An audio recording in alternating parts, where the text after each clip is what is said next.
Hi, I'm Tim. Welcome and thanks for logging on. We are waking up, starting our day with watches, and everything you see here is in stock and for sale.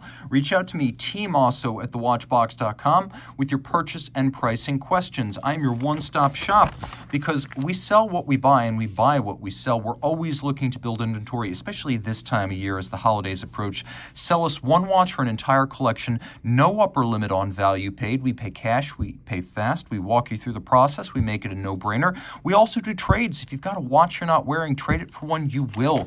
To buy, trade, or sell, reach out to me directly. I am tmosso at thewatchbox.com. All right, kicking off with a watch that came out for 2019. I thought Omega was taking a huge risk with the Omega Speedmaster Moonwatch Dark Side of the Moon. It was either going to be a hit or live in infamy, and this one turned out to be more of an Apollo 8 than an Apollo 13. It's a combination of the Dark Side of the Moon case size and case in 44.25 millimeter black ceramic, and a manual wind laser ablated custom decorated Moonwatch caliber, still based on the Lemania 1873 here, but you can see the laser ablation and coloration of the bridges to create this moon or lunar-like profile on both sides. With a partially skeletonized moonscape allowing us to see the mechanism underneath, we have this racing-style checkered track for seconds and minutes, which is wonderful because that harks back to the so-called racing dials of Omega watches of the late 60s through mid-70s. We also have an admirable amount of luminescence here with these lovely blocky cantilevered individual indices. We have a luminescent crown insert, a fully luminescent tachymeter, a luminescent chronograph seconds hand, and a lovely combination of white, yellow, and black. If you'd ask me, what's Omega going to do? I would not have said white, yellow, and black. I might have guessed, maybe a blue dial, maybe salmon. This was more original and better, frankly. Sapphire, broadly domed, such that along with the ceramic case, these are basically immune to scratching. We've got a matching strap. It's rare for Omega to make a strap that's model specific as opposed to model line specific. There's a rubber gusset sewn into it so it can't gouge easily. On the bottom, you can see it is evacuated like a lot of synthetic straps of the 1970s, but this is real leather. And Omega matches its ceramic case with a ceramic buckle. Even the pin. This is where a lot of companies fall down and give you a blackened titanium or DLC steel piece. Omega has the tech through Swatch Group to confidently make this piece out of scratch-resistant ceramic and not worry about it shattering. Tech specs, same as a Moonwatch. Cam, lateral clutch, chronograph, Lemania-based. 3 Hz beat rate, 48-hour power reserve, and of course this one now called caliber 1869, and a dedication to Apollo 8 on the back. A little incongruous because that one flew in 1968, whereas obviously Apollo 11 reached the moon in 1969. 19 jewel movement. We have satinated steel parts, and then all the brass parts have been blackened and laser ablated. Really cool looking. We'll throw it on my wrist, which is 16 centimeters in circumference. These watches are only about 50 millimeters lug to lug, so though they're big, they're not too big, and I can pull this one off pretty easily. Not only can I pull it off, I can put it on, bump. It fits beautifully. It's light, being all ceramic and sapphire, and being manual wind. It's also not as thick as you would think. I'd recommend it for a wrist as small as 15 centimeters circumference, and I have seen ladies pull it off. Okay, here's something completely different from fourth-generation watchmaker and once upon a time Time Zone co-founder Richard Pagee. Now today he lives in Hawaii and he makes the Richard Pagee brand watches. This is actually one of his most exclusive and probably the type for which he's best known. A American pocket watch dial and movement recased and repurposed and given new life. This is the Rocket. It features a spectacular custom-made black ostrich leg leather strap. That's what you're looking at right there. It might look like a lizard, but distant relation. It is an ostrich and not the conventional quill-style ostrich leather. This is leg strap. You can also see something you wouldn't expect on a $3,800 watch. What appears at first glance like it might be a drill bit or laser inscribed pattern, this florisant or floral pattern is actually hand engraved. Now Richard told me he only has a handful of these left. It has this tiered Art Deco motif, and then what arguably describe as a pre-Art Deco, sort of Art Nouveau look to it with the engraving. So this is a hand-engraved case and bezel. The whole thing, as I measure it, is 44 millimeters across. It's got an enormous crown. This is a Montgomery dial designed by Henry S. Montgomery in the late 19th century for railroad use. The idea was to offer more precision than simply the Arabic numerals that had been prescribed by Webster Ball. So you could see that we have much smaller individual calibrations. So for example, if you're off by a minute or two and you're a conductor, you're not going to crash into another train. Now the hands are modern, and you can see, just to be absolutely clear here, the hands are Luminova. The rest of the dial is original enamel. Richard has printed his brand and he has used his own hands, but that is the original Elgin signature. Everything else is original. You can see even the seconds hand has been retained from the original movement. There's a little chip, but patina is the name of the game with vintage movements. Now on the reverse side, 12S size. This is a Elgin movement. This was originally probably on a 7-net pocket watch, judging by the location of the crown. So 12S, it's a Model 2, and I believe it's a grade 314. You can see it has nickel coating, damascening, solarization of the ratchet wheel and the crown wheel. You can see that there's a click that's also been solarized radially. This is more of a snailing. There is a Breguet overcoil that is blued. We have this lovely Mosley style black polished micrometric adjustment index. Though you can't see it, there is a double roller system for the balance, which ensures precision and durability around the impulsing jewel, I should say, to make sure that it's fully shrouded when it's impulsed.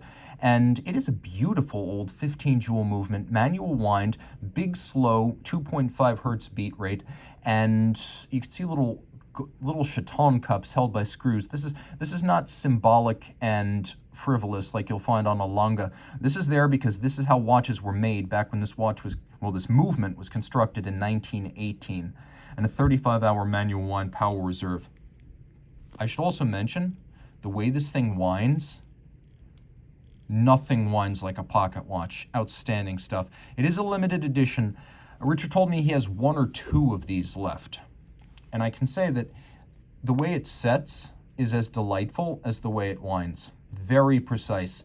And surprisingly, almost no dead angle in the action of the crown. It moves pretty much as soon as you apply pressure to it. Now we'll zoom out here. I'll give you a better sense of the watch from a distance. It's big. Like this is probably the limit for my wrist. I think that if your wrist is 16 and up, this will wear okay. But if your wrist is smaller than 16, you're going to want to go with a smaller watch. It's a big boy after all, but it's not arbitrarily big for the sake of fashion. This is a huge movement. Remember, it came out of a pocket watch. Richard, these days, he doesn't run time zone. He makes watches and he lives in Hawaii. Must be nice. Reach out to him if you're interested in one of these. Also, you can reach out to me, Team Mosso at thewatchbox.com if you've got questions about hooking up with one of those watches. Okay. Much smaller. This is a movement that's just over 26 millimeters, but the watch is a little giant. Audemars Piguet Royal Oak, and this is the double balance open worked, is the 37 millimeter version of the watch, which I find a lot more wearable than the 41. I would say, well, there's the 41 wears like a 43 millimeter round watch. This wears more like a 41 millimeter round watch. It is beautifully detailed, as you can see. Case, bracelet, immaculately finished by hand. These bracelets take between 9 and 11 hours to hand finish just by themselves. That's before the case, that's before the bezel, and that's long before this caliber 3132, which is an automatic winder with a 45-hour reserve, a hacking function, an open barrel, 2 balance bridges. You can see there's also one on the other side. And if you look carefully, you can see that this free-sprung balance, which has 2 flat hairsprings, it has 1 stud holder on the back, facing outboard of the case, facing towards the outside of the case, and then the other balance, there are 2 of them. The other one has a stud holder facing inward, and the reason is the flat hairsprings that are geometrically identical are horizontally opposed, so in any physical position, they're going to be affected equally and opposite by gravity. So when one wants to speed up, the other will, by an equal and opposite margin, slow everything down. Now, you could surface swim with this watch because it's a screw-down crown and a 50-meter water resistance. Most people will not, though. Let's take a quick look. Surprisingly, it's a skeleton. It's easy to see, day or night. And if you look at center, you can see that the motion works that drives the hands visible and fully finished. And then off to the side, the keyless works that regulates the setting and the winding, that too is visible. The interior beveling of these skeletonized hollows are gorgeous, and you will find many sharp inward angles. This is the Audemars Piguet you dream of. Even the rotor has been exhaustively inboard finished and skeletonized. This is the Audemars Piguet you imagine when you think Audemars Piguet, Holy Trinity. It's more handmade even than the Jumbo, and that by far. Full of modern refinements like the double hairspring, the full balance bridge, the hacking, and the free sprung. But it's really the artisanal virtuosity that makes for slow production of this model that makes it so precious and desirable. From one sporty watch to another, this is, believe it or not, a 2019 limited edition of just 8 watches from FPJ Journe. This is the OCTA Sport 44 millimeters in blackened titanium. It has a blue lacquered dial, and if we get really close here, take a look at the numerals on this dial. You'll see they're actually 3-dimensional. They're appliqué. You could see that they stand proud of the dial. We'll do a lume shot, and you can appreciate that this is absolutely a luminescent Journe. Very sporty, a watch for all occasions, including in the dark. And we have a little bezel framing a smoked sapphire small seconds. We have a day-night indicator at 9 o'clock. We have a power reserve indicator. Chronometric power reserve is 120 hours. Absolute, that is the time until it stops from a full wind, is 160. We have a double-digit date that does include a quick set. You can see that the wheels are flush. That's always an important refinement on a double-digit date. Turn it all over. Because this is an OCTA Sport, the movement is made of aluminum, and it has a custom rotor only seen on the OCTA Sport. Free sprung, 3 hertz beat rate, 5-position adjustment like a chronometer. It has remarkable lightness due to its construction. And of course, it's got that 5-day power reserve during which it will keep, per FPJ Journe, chronometer grade time. He claims this is one of the only automatic watches that can. That's why he puts chronometer on the back. He eschews the standards of the COSC, insisting he's gone far beyond that. And who's to argue at this point? He's got enough GPHG awards. You can see this is part of the line Sport. Again, with only 8 of these made, you won't be seeing another. A beautiful watch that's remarkably thin at only 11.2 millimeters. It's broad across at 44, but it is also very thin, and with a matching titanium bracelet and clasp, it wears feathery. A lovely watch that fits beautifully on my wrist. Even though my wrist is small, the watch is thin and very light. The fun continues, but sometimes the less is more. 2 hands, no date, no complications. What could it be? Well, this is a 2021 10-piece limited edition for the U.S. market from de Bethune. Now, this was a Gavberg limited edition called the KRON. It's part of the DB25 line. So the DB25 yellow dial en anglais. It is fired titanium, fired to turn it yellow. The longer you fire, the darker the dial gets, the darker the fired metal gets, which is why the hands and the cabochon hours have been fired extensively to turn them blue, but the dial and the toroidal hour and minute track outboard, those were fired short with an even application of heat to create this yellow sheen on a mirrored base. It was first black polished titanium. The case, by the way, 42 millimeters by about 10 millimeters thick. It is also grade 5 titanium. A very subtle lunar profile of the Milky Way band. The distant stars are gold leaf. The near celestial bodies are actually gold cabochon that are inserted into drilled slots in the dial. And de Bethune, always modest about branding, just ghosting the logo up at the top. You can see the dial has excellent depth. The hour track is toroidal, and we have these blueprinted radially arrayed Roman numerals, including a watchmaker's 4. On the reverse side, a lot of folks are surprised to learn that the rather conservative DB25 is not the entry-level Journe, de Bethune. Journe should be so lucky.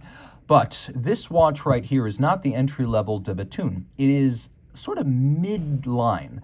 The DB27 Titan Hawk V2 is the entry-level watch.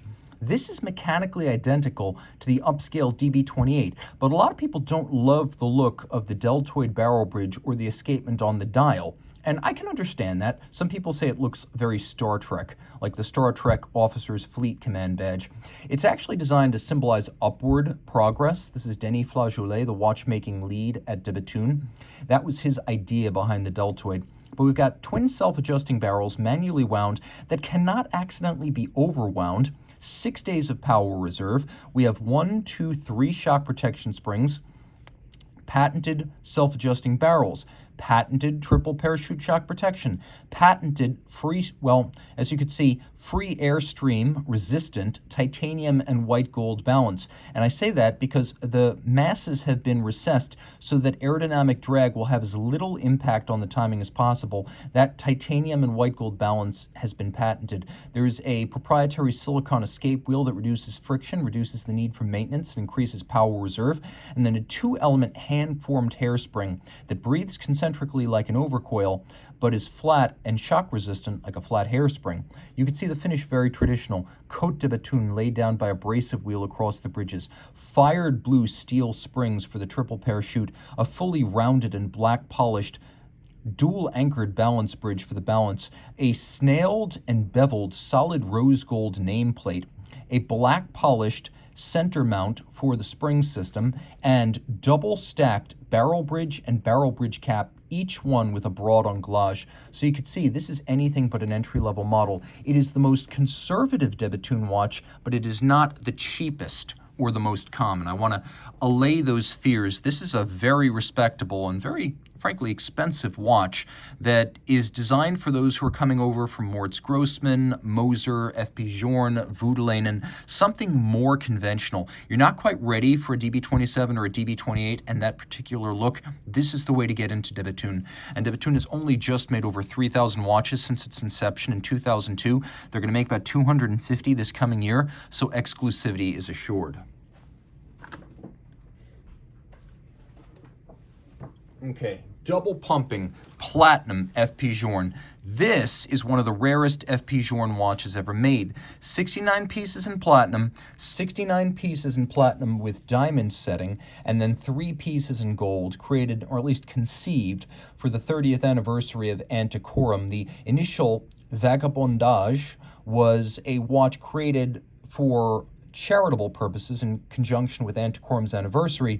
By request, Journe then made the 69 production pieces in platinum like the one you see here. Now, it's a very compact watch, being only about 43 millimeters lug to lug by 36 millimeters across, and it features a complication and a movement that Journe had originally devised for a Cartier Tour 2 jump hour that never happened. You can see on the reverse side, this was one of Journe's first rose gold movements. So it's a platinum case and a rose gold movement, making it weighty. You can see, because this was made back then, it features both Swiss and French hallmarks and the Eleanor Maker's Mark. This is a French-made Eleanor case. That's where Journe got his cases from 1983 to about mid-2008. And the complication, though unusual, is not truly a world premiere, because I believe the Breguet 1929 pocket watch number 2068 also used this jumping and wandering hour system, but this is certainly the first modern usage of the complication. So you can see right now it's 5:10, now it is 5:15. The balance on the dial side is centralized, give you 90% of the fascination of a tourbillon, but without the downstream service costs. You can see we have Journe's characteristic dial side bolts, and each bracket at each flank has been black polished. What you won't find is the name on the dial, establishing a tradition that continues to the present day whenever a Vagabondage model is launched, because initially this Cartier intended movement was not considered by Journe to be as accurate as he would have liked. Make no mistake, it's quite distinguished in that regard. So he didn't put his name on the dial initially, and it became a convention on the Vagabondage watches through the years. It is a lot of fun to play with this thing. Now turn it over one more time. This is a movement that's only ever been used in the Vagabondage series. So unlike the 1304 and the Chronomat Bleu and the Chronomat Souverain or the OCTA 1300, this is a movement that was only ever used in the Vagabondage, making it one of the rare instances of Journe building a movement into a case specifically for the model and not spreading the tooling costs across a broader range of production. And just 69 of these made in platinum, long since discontinued. This is, in my opinion, the ultimate FP Journe watch. Yes, I know he's made Astronomique, Sonnerie, and Repetition watches that are more expensive, but if you want the ultimate Journe chronometer, it's the Chronomat Optimum. what he calls the most accurate mechanical watch he knows how to build. And if you want the ultimate Chronomat Optimum, you want it Black Label. Black Label is exclusively through Journe boutiques, exclusively to prior purchasers of new FP Journe watches. And last I checked, the number keeps going up. You had to have spent at least $400,000 before you'd even be allowed to order a Black Label. And then it's not even a guarantee you'd get the Optimum, because that's one of the most elite pieces. And this Optimum in 40 millimeters is Black Label, available right now. It is superb in its combination of platinum case and black dial, which is exclusive to Black Label. Black Label's been made since 2008. There's even restrictions on the number of an individual model that can be made Black Label in any given year. Now, we have a scrolling seconds on one side, and via the Remontoire constant force device, we have a deadbeat second on the opposite side. The Remontoire, which has its own separate locking system and its own separate pallet escapement, it has this linear spring, and once a second, the drivetrain with 2 barrels in series dumps 1 second worth of energy into the spring, which then transmits it through the secondary escapement to the primary escapement, which is titanium, unlubricated, has no Swiss lever. It's a twin-wheel double direct impulse system based on Breguet's 1802 natural escapement, and that impulses the balance, with each wheel impulsing the balance only in its direction of travel, to and fro. The balance is then free-sprung, adjusted in 6 positions, which is one more than, for example, Journe's own OCTA movements. And this is all free-sprung with a stud holder that is black polished in steel. You can actually see there's quite a bit of black polished steel here. So between the 2 barrels in series, the Remontoire, the overcoil hairspring, which is only featured on very special Journe watches, the double direct impulse escapement, the free-sprung architecture, the 6-position adjustment, that's how you get the most accurate watch Journe knows how to build. And he takes particular pride in the fact that this is a self-starting double direct impulse escapement. Now, this is a big movement. It's 34 millimeters in diameter, which explains why the Chronomat Optimum has only ever been made in 40 and 42 millimeter sizes. The watch came out in 2012 when theoretically the 38 was still in the catalog, but because of the size of this movement, this model was never made as a 38. For me, the 40 is perfect. It's what I would want, and it's what I recommend. Easy to cuff, suitable for a wrist as small as 14 centimeters circumference, though in truth I've seen a 40 FP Journe on a lady's wrist, which was almost certainly smaller. Blackened gold dial, platinum case, solid gold movement. It is weighty in the hands, a weighty achievement, and true to Journe's declaration, this is a watch that is his most accurate mechanical watch. 70-hour power reserve, that's before it stops, but for 45 hours, the watch will maintain Remontoire operation with constant force and thus constant amplitude, and thus very ideal conditions for adjusting a watch. That constant force device, the constant amplitude, the 6-position adjustment, you get the most out of it for 45 hours. So just rewind when the needle reaches the red zone. That's what that's all about. Look at the attention to detail. This ecru off-white printing on the dial, so much more attractive than if it were simply a silver white. Journe, as great a watchmaker as he is, he told me he designs dials before he designs watches, because if he designs the movement and the dial's ugly, why bother? And I actually kind of appreciate his candor on that. A lot of guys will say they're all about the movement. He says aesthetics actually come first. Now, right here, we have a watch launched in 2016, made in only 188 movements, and already sold out by the end of 2019. It was the 2016 GPHG Men's Prize winner, the Grunfeld 1941 Remontoire. That is actually a inertial governor for the Remontoire, which once every 8 seconds, in contrast to the once every second of the Journe. It has the separate locking lever with 3 pawl stones, and then there's a barrel with an epicyclic gear that you can just barely see crawling along, and it transfers 8 seconds from the drivetrain to a spring internally here, and then a drivetrain under the dial, because you can't actually see how this interfaces with the escape wheel. You've got this sort of magical connection between the two. It's actually a train under the dial. But every 8 seconds, this gets topped off with energy, and then this spring in this barrel drives the escapement directly. So for 35 hours, constant force, very regular timekeeping. The bridges are steel, triple finished, satinated in their recesses. That's a blasted satination. There's a brushed, raised, and relieved satination around the edges of the bridges, and then you can see a mirrored anglage on their edge. Steel bridges, why? Because it's hard to do. Lots of black polished steel surfaces, as you can see here, here. Everything turning black is black polished steel. We have internally beveled wheels, solarization on the ratchet wheel, with even the teeth of the ratchet wheel internally polished, ruthenium coat on the engine-turned base plate, and a free-sprung balance beating away at 3 Hertz with an overcoil. The watch is only 39.5 millimeters, which makes it ideal for a smaller wrist. Grunfeld's taken back the Everglades from the invasive species. They made this strap out of a python. It's buffalo leather on the bottom and Dutch orange, and it's python on the top. The dial is actually made of sterling silver that's been cut, galvanized, satin finished for this opaline, and then polished inboard. You can see these little polished bevels. So it's actually made of sterling silver. It's been frosted and it's been transformed. We do actually have a hacking function here. That's not universal on Grunfeld watches, but it's nice to find right there. Blued steel alpha hands and beautifully mirror polished and faceted applique razor-like jeweled hour indices.